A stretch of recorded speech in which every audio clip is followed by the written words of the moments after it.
नमस्कार। मैं सुधीर कुमार और आज मैं वीडियो इसलिए बना रहा हूँ क्योंकि कल मैंने एक टीवी डिबेट में देखा कि कांग्रेस प्रवक्ता से एक एंकर जाने माने एंकर वह बता कह रहे थे कि कांग्रेस की स्थापना 1885 में एओ हुम नामक एक ब्रिटिश अधिकारी ने किया था। यकीनन उस एंकर का यह मतलब था कि ब्रिटिश अधिकारी ने ब्रिटिश फायदे के लिए कांग्रेस की स्थापना की थी और इस प्रश्न का या कहें इस आक्षेप का उत्तर कांग्रेस प्रवक्ता नहीं दे पा रहे थे। तो आज हम समझेंगे कि आखिर कांग्रेस की स्थापना किन परिस्थितियों में की गई। तो यह यह माना जा सकता है कि एओ हुम ने केंद्रीय भूमिका निभाई थी कांग्रेस की स्थापना में। इससे पहले एओ हुम कांग्रेस की स्थापना करने से पहले एओ हुम ने पूरे भारत में भ्रमण करके भारत के राजनीतिक दलों से मिला और फिर उन्होंने राजनीतिक दलों से यह सहमति बनाने में सफल रहा कि एक सम्मेलन करने की जरूरत आ पड़ी है और उस सम्मेलन में एक संस्था के निर्माण की जरूरत भी आएगी, क्योंकि जो आवाज उठ रहे हैं भारत के अंदर से या कहें कि आम जनमानस के अंदर से, वह आवाज ब्रिटिश प्रशासन के पास पहुंचना चाहिए।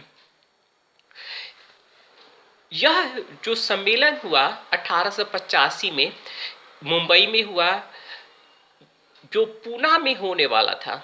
पूना में इसलिए नहीं हुआ कि उस समय हैजा नामक महामारी का प्रकोप चल रहा था, जिसके कारण पूना यह सौभाग्य पाने से वंचित रह गया। यकीनन इस ऐतिहासिक दिन का गवाह बना मुंबई। 1885 में दिसंबर का महीना और कांग्रेस की स्थापना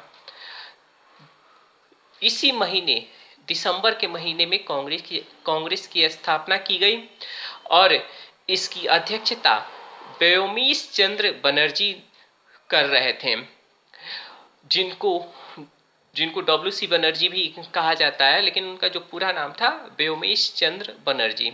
और इसमें सम्मेलन में महाराष्ट्र, बंगाल, तमिलनाडु आदि भिन्न भिन्न प्रांतों से कई नेता वहां पर जुटे हुए थे।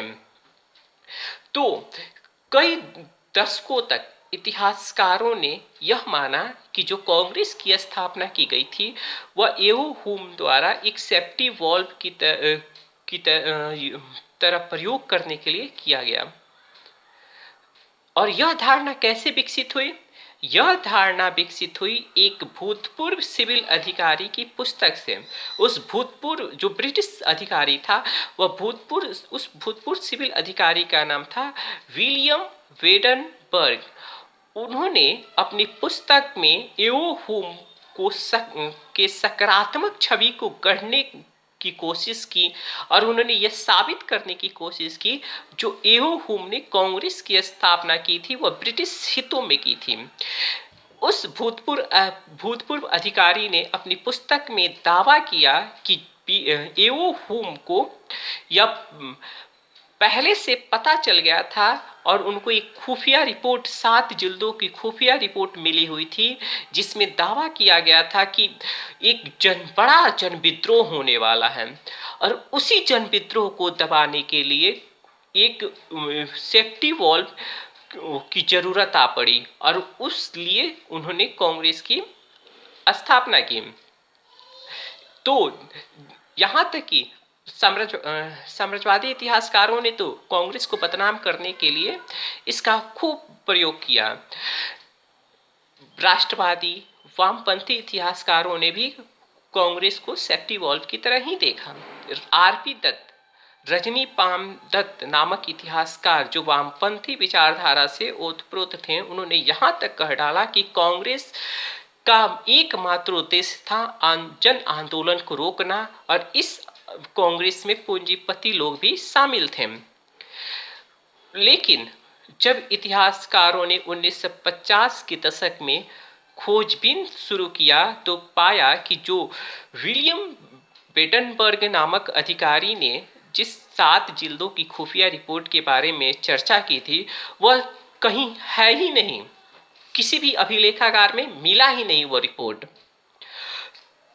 फिर उन्होंने यह भी देखने की कोशिश की इतिहासकारों ने कि क्या कहीं दूसरी जगह इस चीज का जिक्र है या किसी दूसरे पुस्तक में, तो ऐसा वहां भी देखने को नहीं मिला।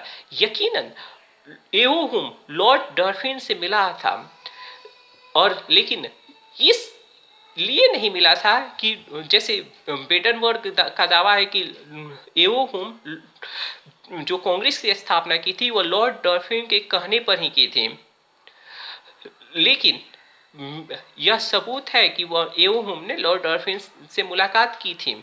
लेकिन लॉर्ड डॉल्फिन ने कांग्रेस की स्थापना के बाद जो अपने रिपोर्ट जारी की है, या कहें कि जो वह ब्रिटिश पार्लियामेंट को जो अपने रिपोर्ट भेजे, उसमें कांग्रेस को एक संदिग्ध रूप से देखा, और उन्होंने उस रिपोर्ट में कहा कि जो कांग्रेस है वह लोगों को भड़का रही है, और कांग्रेस की लॉर्ड डॉल्फिन ने आलोचना की। तो इससे यह साबित होता है कि जो अगर कांग्रेस सेफ्टी वॉल्व की तरह काम की होती तो लॉर्ड डॉल्फिन कभी आलोचना नहीं करता। आलोचना क्यों किया गया? क्योंकि कांग्रेस सेफ्टी वॉल्व की तरह काम नहीं कर रही थी। 1950 के दशक के बाद यह धारणा पूरी तरीके से ध्वस्त हो गई कि कांग्रेस ब्रिटिश अधिकारियों के लिए या कहें ब्रिटिश साम्राज्य के लिए एक सेफ्टी वॉल्व था।